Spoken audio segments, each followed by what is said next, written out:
Hey folks, it's Tommy, Frugal Prepper.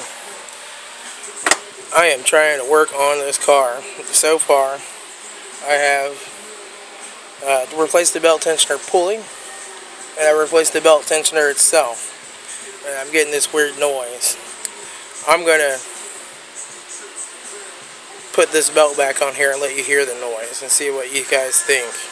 I'm thinking maybe a belt. I might run up and get another belt. I'm going to pull the receipt on this out of my logs. This belt was replaced about 2 years ago. Hasn't had a lot of miles on it since then though. But maybe it's still under warranty. So I'll pull the receipt and see if it was a 1 year or a lifetime or what. But I'll put this on here and let you hear the noise. So I'll show you this tool. This is a serpentine belt tool by Blue Point Snap-on. Borrowed this from my mechanic friend. I gotta take it back when I'm done. But this thing is nice. It probably costs a fortune because it's Snap-on. But you just lock that on your bolt and you are ready to take your belt off. Don't have to mess around with trying to squeeze a socket or a wrench or something down in there. I might need to get one of those from my toolbox. Okay, here's the noise. It's when it's idling like so and you first hit the gas.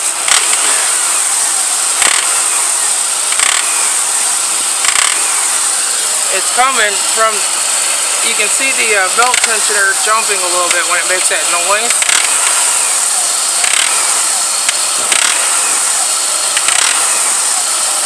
I don't think you can see down in there really to the belt tensioner.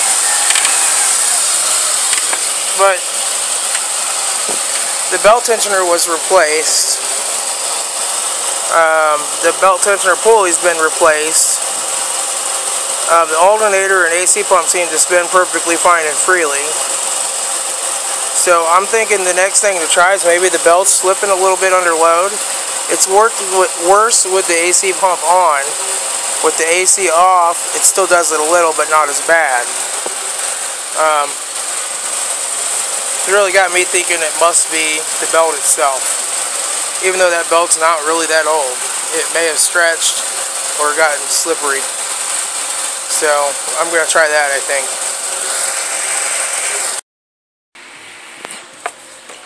Okay folks, so after all this, it did turn out to be the belt. I'll start it up here in a minute and let you hear it. But yeah, I'll have an extra belt tensioner that I can stick on the shelf, I guess, if I ever need it. And I'll have an extra pulley, and I'll have that bad belt, which is not really bad, it's just noisy. I'll put that in the trunk, so in case I'm ever stranded with a broken belt or pulley, I'll have something to put on there. Save me a tow bill.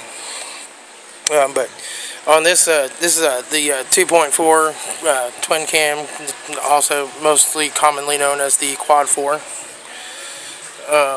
This is a 99 Pontiac Grand Am. But you gotta take off the alternator, this electronic gadget, the top bolts on the AC compressor, then loosen the two bottom bolts and slide the AC compressor forward. Then you can take the belt tensioner out. So I'm doing a video. So yeah, it was a lot of work just to find out after all this it was just a belt. And the belt tensioner pulley was 24 bucks. But again, on that, I went ahead and got a Napa part because I'm finding the AutoZone parts are just junk. This stuff breaks and falls apart and doesn't last. Better off to buy a name brand like Dayco belts, a Goodyear belt. The same with hoses and stuff like that, and they'll just last a lot longer.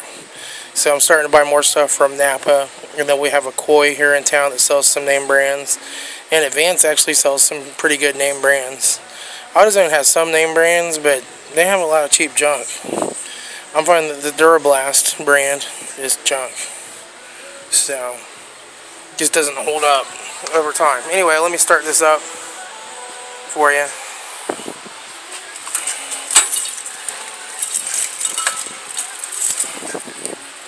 Oh, by the way, that's my new CPR life key. It's got a little CPR mask in there around my keychain.